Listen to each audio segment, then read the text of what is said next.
Hello friends, ये video CA, CMA final, SFM, AFM students के लिए है जो अभी अपना एग्ज़ाम देने वाले हैं। ये दोनों तरह के स्टूडेंट्स देख सकते हैं, जिन्होंने मेरे से क्लास ली है या जिन्होंने मेरे से क्लास नहीं ली है। यहाँ पर मैं आपको हर एक चैप्टर का 5 मोस्ट इंपॉर्टेंट क्वेश्चन बताता हूँ। इसका ये मतलब नहीं है कि आपको बाकी के क्वेश्चंस नहीं करने, बाकी के क्वेश्चंस भी करने। ये 5 क्वेश्चन आपने किए कि नहीं किए आप देख लीजिए और कमेंट सेक्शन में बताइएगा कि इन 5 क्वेश्चन में से कौन से क्वेश्चन आपके किए हुए हैं यस और कौन के क्वेश्चन आपके नहीं किए हुए हैं नो। चलिए, तो आज का हमारा चैप्टर है कॉर्पोरेट वैल्यूएशन। ये पूरा सीरीज है और इस सीरीज में हम पूरा ये हर एक चैप्टर के 5 क्वेश्चंस को कंप्लीट करेंगे। कॉर्पोरेट वैल्यूएशन, तो सबसे पहला यहाँ पर क्वेश्चन है, बहुत ही फेमस क्वेश्चन है, जहाँ पर आपको एक पूरा इनकम फॉर्मेट मिलता है। Following information are available in respect of XYZ limited. इसमें आपको हाई ग्रोथ और स्टेबल ग्रोथ के बारे में डाटा दिया गया है। जरूर आपने क्वेश्चन किया होगा। Revenue, base year information, EBIT, capital expenditure, depreciation, high growth, stable growth, ठीक है। और आपको क्या निकालना है? वर्किंग कैपिटल आपको दिया हुआ है 25% ऑफ रेवेन्यू होगा। कॉर्पोरेट टैक्स रेट है 30%। What is the value of the firm? Value of the firm क्या होगा ये आपको निकालना है। और वैल्यू ऑफ द फर्म आप देख पा रहे हैं यहाँ पर, आपको पूरा नॉलेज होना चाहिए। चैप्टर का नाम ही कॉर्पोरेट वैल्यूएशन है। इसमें बहुत सारे कॉन्सेप्ट यूज हो रहे हैं, CAPM के, डेट इक्विटी रेशियो के, और आपके कैश फ्लो के, वर्किंग कैपिटल के, तो डिस्काउंटिंग के। तो बहुत अच्छा सवाल है। ये सवाल आपके हाथ से एक बार जरूर होना चाहिए। आपको एक बार हाथ से जरूर ये सवाल करना चाहिए। आपने जरूर किया होगा ये सवाल। आइए, दूसरा क्वेश्चन है स्ट्रैटेजी का। बहुत ही फेमस क्वेश्चन है, बहुत बार एग्जाम में इसके ऊपर क्वेश्चन आया है।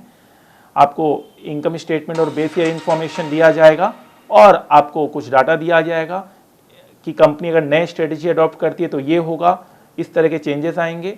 और आपको क्या निकालना है? Determine the incremental value due to adoption of the strategy.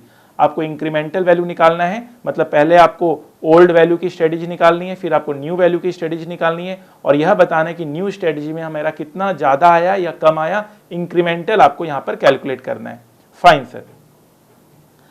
Value of equity as per risk premium approach. पहले इस तरह के क्वेश्चंस इस कॉन्सेप्ट के ऊपर अकाउंट्स में आया करते थे, लेकिन अभी हमारे SFM में पार्ट बन चुका है और ये सवाल काफ़ी इंपॉर्टेंट है, काफ़ी ट्रिकी भी माना जाता है। इसमें हमें रिस्क प्रीमियम को एडजस्ट करके वैल्यू ऑफ इक्विटी निकालना होता है। अगेन यहाँ पर सारा डाटा दिया हुआ है। Equity share capital 8%, preference share capital 12%, debenture reserve, और आपको लिखा हुआ है 32 लाख एनुअली अर्न किया जाता है और इनकम टैक्स 35% है। Normal yield of the company similarly placed है 9.6, प्रोवाइडेड, कुछ कंडीशन दिए हुए, अगर ये कंडीशन मेंटेन होगा तो 9.6 मेरा नॉर्मल रिटर्न होगा ऑफ द इंडस्ट्री।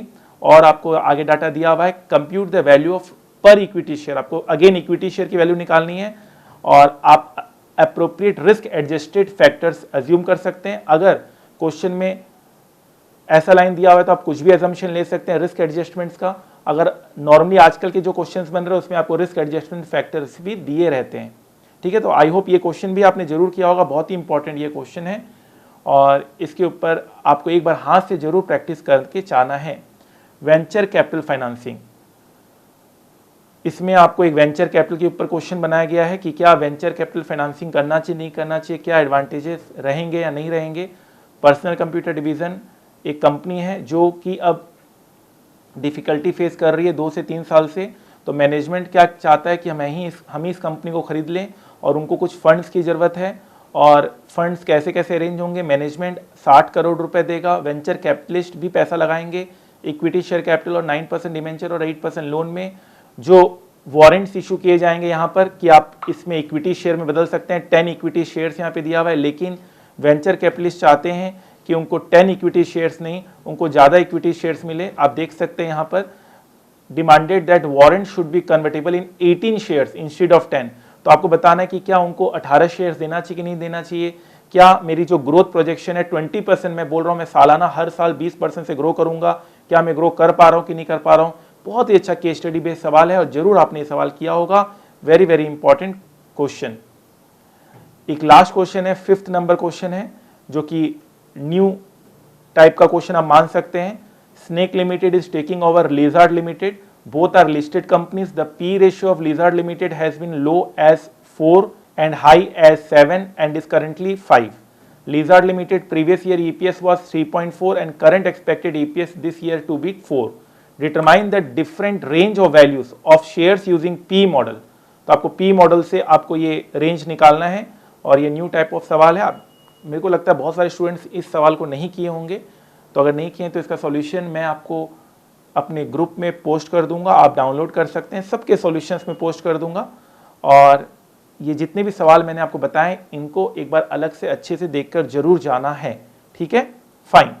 तो फ्रेंड्स, नेक्स्ट चैप्टर हमारा इकोनॉमिक वैल्यू एडिशन होगा, उसके बाद हम मर्जर एंड एक्विजिशन के इंपॉर्टेंट क्वेश्चंस देंगे। इस तरह की हम पूरी सीरीज चलाएंगे। आप इस चैनल को सब्सक्राइब कर लीजिए ताकि आपका कोई भी नोटिफिकेशन मिस ना हो। इंपॉर्टेंट एग्जामिनेशन और स्टॉक मार्केट और करियर रिलेटेड आपको इन्फॉर्मेशन टाइम टू टाइम मिलता रहे। 100% टारगेट के साथ आप एग्जाम में बैठिए और डेफिनेटली अगर अच्छा प्रिपरेशन करेंगे तो 100% आप जरूर अचीव कर सकते हैं। Thank you so much.